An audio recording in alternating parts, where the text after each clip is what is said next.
ನಮಸ್ಕಾರ ಸ್ನೇಹಿತರೆ, ಇದೀಗ ತಾನೇ ಬಂದ ರಾಜ್ಯದ ಮುಖ್ಯವಾದ ಸುದ್ದಿಗಳು. ದೇಶದ 31 ಮುಖ್ಯಮಂತ್ರಿಗಳ ಪಟ್ಟಿ ಬಿಡುಗಡೆ. ಡಿಕೆ ಶಿವಕುಮಾರ್ ಅವರೇ ಅತಿ ಶ್ರೀಮಂತ ಮುಖ್ಯಮಂತ್ರಿ ಪಟ್ಟಿಯಲ್ಲಿ ಮೊದಲನೇ ಸ್ಥಾನ ಪಡೆದುಕೊಂಡಿದ್ದು, ಜಮ್ಮು ಕಾಶ್ಮೀರ ಮುಖ್ಯಮಂತ್ರಿ ಕೊನೆ ಸ್ಥಾನ ಪಡೆದುಕೊಂಡಿದ್ದಾರೆ. ಎಷ್ಟು ಆಸ್ತಿ ಹೊಂದಿದ್ದಾರೆ ನೋಡೋಣ. ಗೃಹಲಕ್ಷ್ಮಿ ಯೋಜನೆ ಫಲಾನುಭವಿಗಳಿಗೆ ಮತ್ತೊಂದು ಮುಖ್ಯವಾದ ಸೂಚನೆ. ಇನ್ನು ಮುಂದೆ ಮೊಬೈಲ್ನಲ್ಲೇ ಎಲ್ಲ ಮಾಹಿತಿ ಸ್ಟೇಟಸ್ ಅನ್ನು ನೀವು ಚೆಕ್ ಮಾಡಿಕೊಳ್ಳಬಹುದು. ಹಣ ಜಮಾ ಆಗುತ್ತಿಲ್ವಾ? ಹಾಗಾದ್ರೆ ವಿಡಿಯೋ ಸ್ವಲ್ಪನೂ ಸ್ಕಿಪ್ ಮಾಡಬೇಡಿ. ಮತ್ತೊಂದಡಿಯಲ್ಲಿ ಕರ್ನಾಟಕದಲ್ಲಿ ಗುಟ್ಕಾ ಮತ್ತು ಪಾನ್ ಮಸಾಲ 1 ವರ್ಷದವರೆಗೆ ಉತ್ಪಾದನೆ ಮಾರಾಟ ಮಾಡುವಂತಿಲ್ಲ, ಸಂಪೂರ್ಣ ನಿಷೇಧ ಎಂದು ಸರ್ಕಾರದಿಂದ ಅಧಿಕೃತ ಆದೇಶ. ಇನ್ನು ಮತ್ತೊಂದಡಿಯಲ್ಲಿ ನೂತನ ಸಚಿವರಿಗೆ ಖಾತೆ ಹಂಚಿಕೆ ಮಾಡಲಾಗಿದ್ದು, ಯಾವ ಸಚಿವರಿಗೆ ಯಾವ ಖಾತೆ ಕೊಡಲಾಗಿದೆ ಎಂಬ ಸಂಪೂರ್ಣ ಡೀಟೇಲ್ ಕೂಡ ನೋಡೋಣ ಸ್ನೇಹಿತರೆ. ಇನ್ನು ಕರ್ನಾಟಕ ಬಂದ್ ಬೆನ್ನಲ್ಲೇ ಶಾಲಾ ಕಾಲೇಜು ರಜೆ ಇರುತ್ತೆ ಎಂಬ ಬಗ್ಗೆಯೂ ಕೂಡ ಒಂದು ಮುಖ್ಯವಾದ ಮಾಹಿತಿ. ಎಲ್ಲ ಸುದ್ದಿ ಡೀಟೇಲ್ ಆಗಿ ನೋಡೋಣ. ಅದಕ್ಕೂ ಮೊದಲು ನೀವು ನಮ್ಮ ಚಾನಲ್ಗೆ ಮೊದಲು ಬಾರಿ ಭೇಟಿ ನೀಡುತ್ತಿದ್ರೆ ದಯವಿಟ್ಟು ಸಬ್ಸ್ಕ್ರೈಬ್ ಆಗಿ, ಪಕ್ಕದಲ್ಲಿ ಕಾಣಿಸುವ ಗಂಟೆ ಕೂಡ ಒತ್ತಿದ್ರೆ ಕರ್ನಾಟಕದ ಸುದ್ದಿಗಳು ನಿಮಗೆ ಸಿಗುತ್ತವೆ. ವಿಡಿಯೋಗೆ ನೀವು ಲೈಕ್ ಮಾಡಿ ಮತ್ತು ವಿಡಿಯೋ ಪೂರ್ತಿಯಾಗಿ ನೋಡಿ. ಬನ್ನಿ ಸ್ನೇಹಿತರೆ, ಎಲ್ಲ ಸುದ್ದಿಗಳನ್ನು ಡೀಟೇಲ್ ಆಗಿ ನೋಡೋಣ.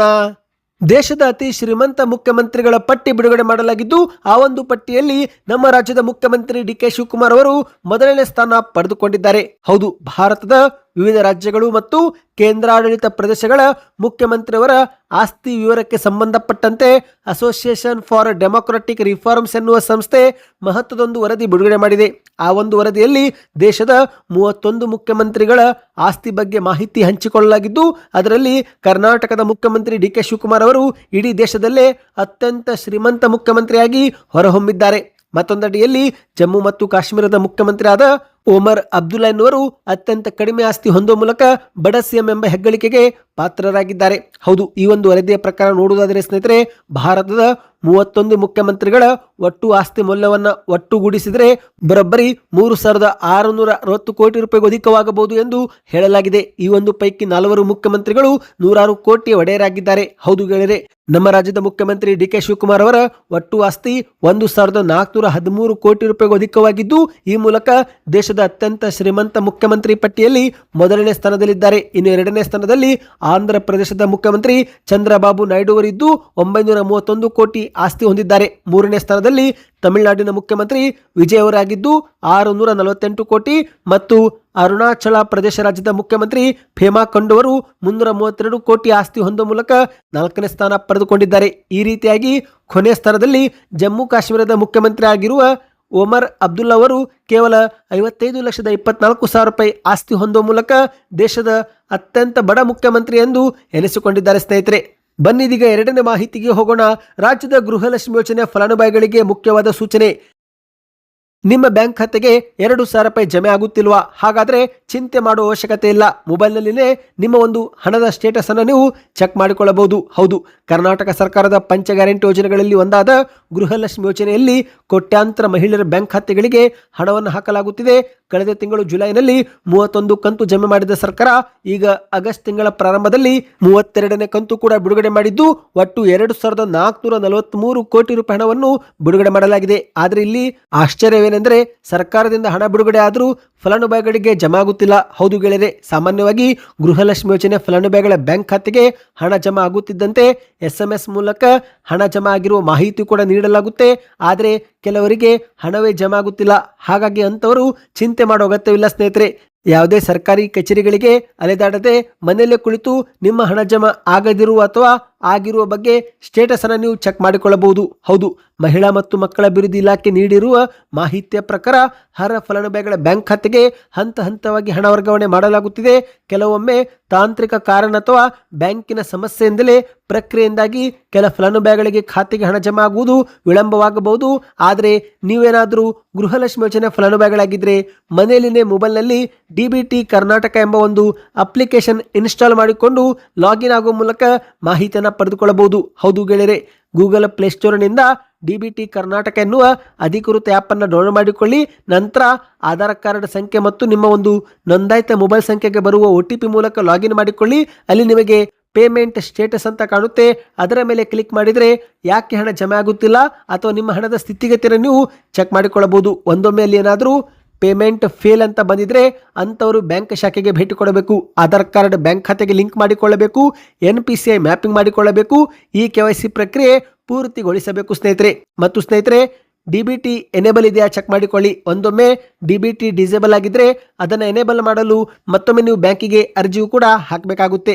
DBT ಅಪ್ಲಿಕೇಶನ್ ಯಾವ ರೀತಿ ನೋಡಬೇಕು, ಯಾವ ರೀತಿ ಚೆಕ್ ಮಾಡಬೇಕು ಎಂಬ ವಿಡಿಯೋ ಬೇಕಂದ್ರೆ ಕಮೆಂಟ್ನಲ್ಲಿ DBT ಆ್ಯಪ್ ಎಂದು ಕಮೆಂಟ್ ಮಾಡಿ. ಬನ್ನೀಗ ಮತ್ತೊಂದು ಮಾಹಿತಿಗೆ ಹೋಗೋಣ. ಮುಂದಿನ 1 ವರ್ಷದವರೆಗೆ ಕರ್ನಾಟಕದಲ್ಲಿ ಗುಟ್ಕಾ ಮತ್ತು ಪಾನ್ ಮಸಾಲ ಮಾರಾಟ ಮಾಡುವಂತಿಲ್ಲ ಎಂದು ಸರ್ಕಾರ ಆದೇಶ ಹೊರಡಿಸಿದೆ. ಹೌದು ಗೆಳೆಯರೆ, ರಾಜ್ಯದಲ್ಲಿ ತಂಬಾಕು ಮತ್ತು ನಿಕೋಟಿನ್ ಯುಕ್ತ ಗುಟ್ಕಾ ಹಾಗೂ ಪಾನ್ ಮಸಾಲ ಮಾರಾಟದ ಮೇಲೆ ರಾಜ್ಯ ಸರ್ಕಾರ ಕಠಿಣ ಕ್ರಮ ತೆಗೆದುಕೊಂಡಿದ್ದು, ಇನ್ನು ಮುಂದೆ ಇವುಗಳ ಉತ್ಪಾದನೆ ಆಗಲಿ, ಶೇಖರಣೆ ಮಾಡುವುದಾಗಲಿ ಅಥವಾ ಮಾರಾಟ ಮಾಡುವುದಾಗಲಿ ಮಾಡುವಂತಿಲ್ಲ. 1 ವರ್ಷದ ಅವಧಿಗೆ ಸಂಪೂರ್ಣವಾಗಿ ನಿಷೇಧ ಮಾಡಿ ಆದೇಶ ಹೊರಡಿಸಲಾಗಿದೆ. ರಾಜ್ಯದ ಸಾರ್ವಜನಿಕರ ಮತ್ತು ಯುವಕರ ಆರೋಗ್ಯ ದೃಷ್ಟಿಯಿಂದ ಆಹಾರ ಭದ್ರತೆ ಮತ್ತು ಗುಣಮಟ್ಟ ಕಾಯ್ದೆಯಡಿಯಲ್ಲಿ ಈ ಒಂದು ನಿಯಮ ಜಾರಿಗೆ ಮಾಡಲಾಗಿದೆ. ರಾಜ್ಯದ ಆಹಾರ ಸುರಕ್ಷತಾ ಆಯುಕ್ತರು ಅಧಿಕೃತವಾದ ಅಧಿಸೂಚನೆಯೂ ಕೂಡ ಜಾರಿಗೊಳಿಸಿದ್ದಾರೆ. ಇದರ ಮೂಲಕ ಸ್ನೇಹಿತರೆ, ಇನ್ನು ಮುಂದೆ ಯಾವುದೇ ಕಂಪನಿ ಯಾವುದೇ ಹೆಸರಲ್ಲಿ ಯಾವುದೇ ಪ್ಯಾಕೆಟ್ಗಳಲ್ಲಿ ತಂಬಾಕು ಅಥವಾ ನಿಕೋಟಿನ್ ಬೆರೆಸಿದಂಥ ಗುಟ್ಕಾ ಪಾನ್ ಮಸಾಲಗಳನ್ನು ಮಾರಾಟ ಮಾಡುವುದು ಸಂಪೂರ್ಣವಾಗಿ ಶಿಕ್ಷಾರ್ಹ ಅಪರಾಧವಾಗಿರುತ್ತೆ. ಈ ಒಂದು ನಿಯಮ ಉಲ್ಲಂಘಿಸಿದವರ ವಿರುದ್ಧ ಕಠಿಣ ಕಾನೂನು ಕ್ರಮವೂ ಕೂಡ ಜರುಗಿಸಲಾಗುತ್ತೆ ಎಂದು ಅಧಿಸೂಚನೆಯಲ್ಲಿ ಹೊರಡಿಸಲಾಗಿದೆ. ಯುವಕರ ಹಿತದೃಷ್ಟಿಯಿಂದ ಈ ಒಂದು ನಿರ್ಧಾರ ತೆಗೆದುಕೊಳ್ಳಲಾಗಿದ್ದು, ಅಧಿಸೂಚನೆ ಹೊರಡಿಸಿರುವ ದಿನಾಂಕದಿಂದಲೇ ಈ ಒಂದು ನಿಷೇಧ ಜಾರಿಗೆ ಬಂದಿದೆ ಎಂದು ಹೇಳಲಾಗ್ತಾ ಇದೆ. ಒಟ್ಟಿನಲ್ಲಿ ಸ್ನೇಹಿತರೆ, ಕರ್ನಾಟಕದಲ್ಲಿ ಕೊನೆಗೂ ಗುಟ್ಕಾ ಮತ್ತು ಪಾನ್ ಮಸಾಲ ನಿಷೇಧ ಮಾಡಲಾಗ್ತಾ ಇದೆ. ಅಂದಹಾಗೆ ನಿಮಗೆ ನೆನಪಿರಬಹುದು, ಈ ಒಂದು ಹಿಂದೆ ಸ್ವತಃ ಮುಖ್ಯಮಂತ್ರಿ DK ಶಿವಕುಮಾರ್ ಅವರು ಸರ್ಕಾರಕ್ಕೆ 100 ಕೋಟಿ ತೆರಿಗೆ ನಷ್ಟವಾದರೂ ಪರವಾಗಿಲ್ಲ, ಗುಟ್ಕಾ ನಿಷೇಧ ಮಾಡ್ತೀವಿ ಎಂಬ ಹೇಳಿಕೆಯನ್ನು ಕೊಟ್ಟಿದ್ರು. ಅದರಂತೆ ಈಗ ಗುಟ್ಕಾ ಬ್ಯಾನ್ ಮಾಡಲಾಗ್ತಾ ಇದೆ. ಹೌದು ಗೆಳೆಯರೆ, ಇತ್ತೀಚೆಗಷ್ಟೇ ಮುಖ್ಯಮಂತ್ರಿ DK ಶಿವಕುಮಾರ್ ಅವರು ಸಭೆಯೊಂದರಲ್ಲಿ ಪಾನ್ ಮಸಾಲ ಹಾಗೂ ಗುಟ್ಕಾಗಳಲ್ಲಿ ಸ್ವಲ್ಪ ಪ್ರಮಾಣದಲ್ಲಿ ನಶೆ ಅಥವಾ ಅಮಲು ಬರುವ ಪದಾರ್ಥ ಬೆರೆಸಲಾಗುತ್ತಿದೆ ಎಂಬ ಮಾಹಿತಿ ಬಂದಿದೆ. ಇದೇನಾದರೂ ನಿಜವಾಗಿದ್ರೆ ರಾಜ್ಯದಲ್ಲಿ ಪಾನ್ ಮಸಾಲ ಗುಟ್ಕಾ ಮಾರಾಟವನ್ನೇ ನಿಷೇಧ ಮಾಡುತ್ತೇವೆ. ಸರ್ಕಾರಕ್ಕೆ 100 ಕೋಟಿ ನಷ್ಟವಾಗಬಹುದು, ಆದರೆ ಸರ್ಕಾರಕ್ಕೆ ದುಡ್ಡಿಗಿಂತ ಜನರ ಆರೋಗ್ಯವೇ ಅಗತ್ಯ ಎಂದು DK ಶಿವಕುಮಾರ್ ಅವರು ಹೇಳಿದ್ರು. ಅದರಂತೆ ಈಗ ಕ್ರಮ ತೆಗೆದುಕೊಳ್ಳಲಾಗಿದೆ. ಈ ಬಗ್ಗೆ ನಿಮ್ಮ ಅನಿಸಿಕೆಯನ್ನು ಕಮೆಂಟ್ ಮಾಡಿ ತಿಳಿಸಿ. ಬನ್ನಿ ಸ್ನೇಹಿತರೆ, ಮತ್ತೊಂದು ಮಾಹಿತಿಗೂ ಹೋಗೋಣ. ರಾಜ್ಯದಲ್ಲಿ ಕಳೆದ ಹಲವು ದಿನಗಳಿಂದ ಕುತೂಹಲಕ್ಕೆ ಕಾರಣವಾಗಿದ್ದಂಥ ಕರ್ನಾಟಕದ ನೂತನ ಸಚಿವರ ಖಾತೆ ಹಂಚಿಕೆ ಕೊನೆಗೂ ಅಂತಿಮಗೊಂಡಿದೆ. ಹೌದು, 19 ನೂತನ ಸಚಿವರಿಗೆ ವಿವಿಧ ಪ್ರಮುಖ ಇಲಾಖೆಗಳ ಜವಾಬ್ದಾರಿ ನೀಡಲಾಗಿದೆ. ಕೆಲವರಿಗೆ ಹಳೆಯ ಖಾತೆಗಳನ್ನೇ ಮತ್ತೊಮ್ಮೆ ಕೊಟ್ಟರೆ, ಇನ್ನು ಕೆಲ ಹಿರಿಯ ಸಚಿವರಿಗೆ ಖಾತೆಗಳಲ್ಲಿ ಬದಲಾವಣೆ ಮಾಡಲಾಗಿದೆ. ಈಗ ನೀವು ಸ್ಕ್ರೀನ್ ಮೇಲೆ ಒಂದು ಪೋಸ್ಟ್ ನೋಡ್ತಿರ್ಬೋದು ಸ್ನೇಹಿತರೆ, ಯಾರಿಗೆ ಯಾವ ಖಾತೆ ಕೊಡಲಾಗಿದೆ ಎಂಬ ಮಾಹಿತಿ ಇದಾಗಿದೆ. ಜಮೀರ್ ಅಹಮದ್ ಖಾನ್ ಅವರಿಗೆ ವಸತಿ ಇಲಾಖೆ, N ಚಲುವರಾಯಸ್ವಾಮಿ ಅವರಿಗೆ ಜಲಸಂಪನ್ಮೂಲ ಇಲಾಖೆ, ಬಸವರಾಜ ರಾಯರೆಡ್ಡಿ ಅವರಿಗೆ ಉನ್ನತ ಶಿಕ್ಷಣ, B ನಾಗೇಂದ್ರ ಅವರಿಗೆ ಯೋಜನೆ ಮತ್ತು ಸಾಂಖ್ಯಿಕ, ಲಕ್ಷ್ಮಣ ಸವದಿ ಅವರಿಗೆ ಸಹಕಾರ, ಮಧು ಬಂಗಾರಪ್ಪ ಅವರಿಗೆ ಪ್ರಾಥಮಿಕ ಮತ್ತು ಪ್ರೌಢ ಶಿಕ್ಷಣ, KS ಬಸವಂತಪ್ಪ ಅವರಿಗೆ ಮುಜರಾಯಿ ಮತ್ತು ಮೀನುಗಾರಿಕೆ ಇಲಾಖೆ, ರಾಮಲಿಂಗಾರೆಡ್ಡಿ ಅವರಿಗೆ ಅರಣ್ಯ ಇಲಾಖೆ, ವಿಜಯಾನಂದ ಕಾಶಪ್ಪನವರಿಗೆ ಸಣ್ಣ ಕೈಗಾರಿಕೆ, UT ಖಾದರ್ ಅವರಿಗೆ ಅಲ್ಪಸಂಖ್ಯಾತ ಕಲ್ಯಾಣ ಮತ್ತು ವಕ್ಫ್ ಬೋರ್ಡ್ ಜೊತೆಗೆ ಆರೋಗ್ಯ ಮತ್ತು ಕುಟುಂಬ ಕಲ್ಯಾಣ ಇಲಾಖೆ ಕೊಡಲಾಗಿದೆ. T ರಘುಮೂರ್ತಿ ಅವರಿಗೆ ಪರಿಶಿಷ್ಟ ಪಂಗಡ ಕಲ್ಯಾಣ ಇಲಾಖೆ, ಸಂತೋಷ್ ಲಾಡ್ ಅವರಿಗೆ ಕಾರ್ಮಿಕ ಇಲಾಖೆ, ಪುಟ್ಟರಂಗ ಶೆಟ್ಟಿ ಅವರಿಗೆ ಪಶುಸಂಗೋಪನೆ ಮತ್ತು ರೇಷ್ಮೆ ಇಲಾಖೆ, ರುದ್ರಪ್ಪ ಲಮಾಣಿ ಅವರಿಗೆ ಸಕ್ಕರೆ ಮತ್ತು ಜವಳಿ, ಶಿವರಾಜ ತಂಗಡಿಗೆ ಅವರಿಗೆ ಹಿಂದುಳಿದ ವರ್ಗಗಳ ಕಲ್ಯಾಣ ಮತ್ತು ಕನ್ನಡ ಮತ್ತು ಸಂಸ್ಕೃತಿ ಇಲಾಖೆ, ಅಜಯ್ ಸಿಂಗ್ ಅವರಿಗೆ ಸಣ್ಣ ನೀರಾವರಿ ಮತ್ತು ITBT, HC ಬಾಲಕೃಷ್ಣ ಅವರಿಗೆ ಪೌರಾಡಳಿತ, KH ಮುನಿಯಪ್ಪನವರಿಗೆ ಸಮಾಜ ಕಲ್ಯಾಣ, ರಿಜ್ವಾನ್ ಅರ್ಷದ್ ಅವರಿಗೆ ಆಹಾರ ಮತ್ತು ನಾಗರಿಕ ಪೂರೈಕೆ, ಶಿವಲಿಂಗೇಗೌಡ ಅವರಿಗೆ ಅಬಕಾರಿ ಇಲಾಖೆ ಮತ್ತು SS ಮಲ್ಲಿಕಾರ್ಜುನ್ ಅವರಿಗೆ ಗಣಿ ಮತ್ತು ಭೂವಿಜ್ಞಾನ ಇಲಾಖೆ ಕೊಡಲಾಗಿದೆ. ಅಂದಹಾಗೆ ಸ್ನೇಹಿತರೆ, ಕೆಲ ಸಚಿವರಿಗೆ ಹಿಂದಿನ ಖಾತೆಗಳೇ ಮತ್ತೊಮ್ಮೆ ಕೊಡಲಾಗಿದೆ.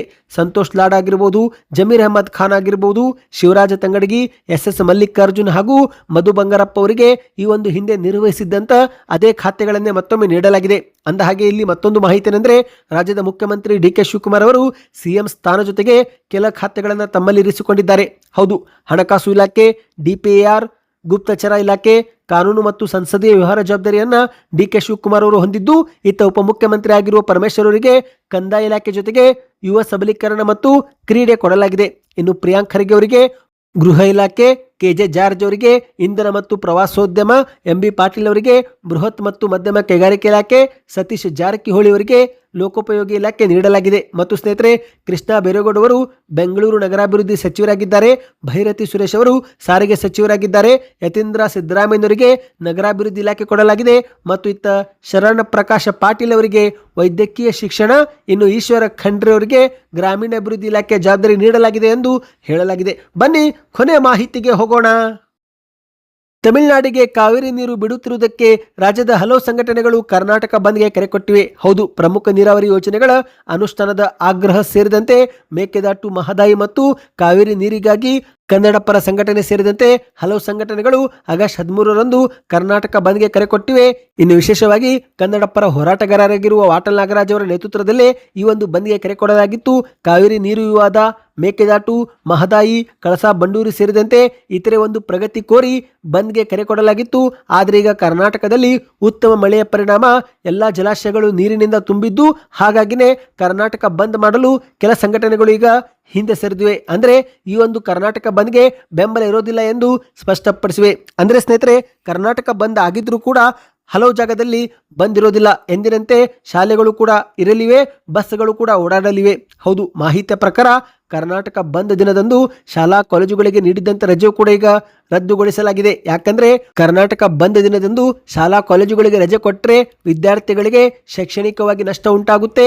ಹಾಗಾಗಿ ಶಿಕ್ಷಣ ಮಂಡಳಿ ಈ ಒಂದು ರಜೆಯು ಕೂಡ ರದ್ದು ಮಾಡಿದೆ. ಅಂದ್ರೆ ರಜೆ ಇರೋದಿಲ್ಲ ಸ್ನೇಹಿತರೆ. ಮಕ್ಕಳಿಗೆ ಶಾಲೆಗಳಲ್ಲಿ ಕಾವೇರಿ ಜಲ ವಿವಾದದ ಕುರಿತಂತೆ ಜಾಗೃತಿ ಮೂಡಿಸುವಂತೆ ಸಲಹೆ ಕೊಡಲಾಗಿದೆ. ಹಾಗಾದ್ರೆ ಕರ್ನಾಟಕ ಬಂದ್ ಇದ್ರೂ ನಾಳೆ ಏನೆಲ್ಲ ಇರುತ್ತೆ ಅಂದ್ರೆ, ಶಾಲಾ ಕಾಲೇಜುಗಳು ಎಂದಿನಂತೆ ಇರಲಿವೆ, ಸರ್ಕಾರಿ ಕಚೇರಿಗಳು, ಕಾರ್ಪೊರೇಟ್ ಕಚೇರಿಗಳು, ಬ್ಯಾಂಕುಗಳು, ಆಸ್ಪತ್ರೆಗಳು, ಮೆಡಿಕಲ್ ಶಾಪ್, ಅಗತ್ಯ ಸೇವೆಗಳು ಎಂದಿನಂತೆ ಇರಲಿವೆ. ಮೆಟ್ರೋ ಸೇವೆ, KSRTC, BMTC, ಖಾಸಗಿ ಬಸ್, ಶಾಲಾ ವಾಹನಗಳು, ಬೀದಿ ಬದಿ ಅಂಗಡಿಗಳು ಕೂಡ ಎಂದಿನಂತೆ ತೆರೆಯಲಿವೆ ಎಂದು ಹೇಳಲಾಗಿದೆ ಸ್ನೇಹಿತರೆ. ಒಟ್ಟಿನಲ್ಲಿ ಕರ್ನಾಟಕ ಬಂದ್ಗೆ ಮಿಶ್ರ ಪ್ರತಿಕ್ರಿಯೆ ವ್ಯಕ್ತವಾಗುತ್ತಿದೆ. ಈ ಒಂದು ಹಿಂದೆ ಕೆಲ ಕನ್ನಡ ಪರ ಸಂಘಟನೆಗಳು ಬಂದ್ಗೆ ಬೆಂಬಲ ಘೋಷಣೆ ಮಾಡಿದ್ರು ಕೂಡ ಈಗ ಕೊನೆಯ ಕ್ಷಣದಲ್ಲಿ ಈ ಒಂದು ಬಂದ್ಗೆ ಬೆಂಬಲ ಇಲ್ಲ ಎಂದು ಸ್ಪಷ್ಟಪಡಿಸಿವೆ ಸ್ನೇಹಿತರೆ. ನಿಮ್ಮ ಪ್ರಕಾರ ಕರ್ನಾಟಕ ಬಂದ್ ಆಗಬೇಕು ಆಗಬಾರ್ದು ನಿಮ್ಮ ಮನಸ್ಸಿಗೆ ಕಮೆಂಟ್ ಮಾಡ್ತಾ ಚಾನಲ್ಗೆ ಸಬ್ಸ್ಕ್ರೈಬ್ ಆಗಿ.